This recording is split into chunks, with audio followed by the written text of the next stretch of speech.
Alam nyo ba na pwedeng pumunta sa isang waterfalls na makikita sa paanan ng Mount Samat? At pwede rin mag-tree hopping adventure doon.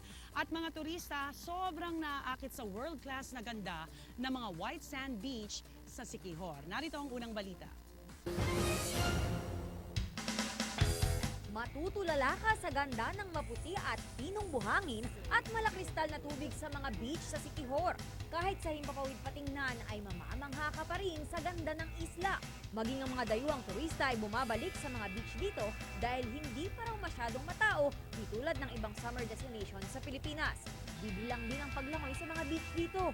Bukod sa swimming ay patok din sa mga turista ang snorkeling dahil maraming isda ang makikita rito. Kung mapagod naman sa swimming ay pwedeng mag-relax at pagmasdan ng napakagandang mga tanawin at sunset sa isla. Kilalang pasyalan sa Pilar, Bataan ang makasaysayang Mount Samat. Pero may maganda pa palang gimikan sa paanan lang nito.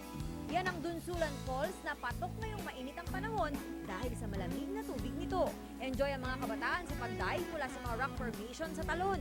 Nakaka-relax din at presko rin sa lugar dahil napalilibutan ito ng napakaraming puno kung saan pwede kang mag-ala Tarzan.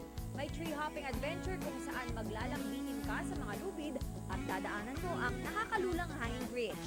50 pesos lang ang entrance fee sa lugar at 300 pesos lang ang kailangan para sa tree hopping adventure.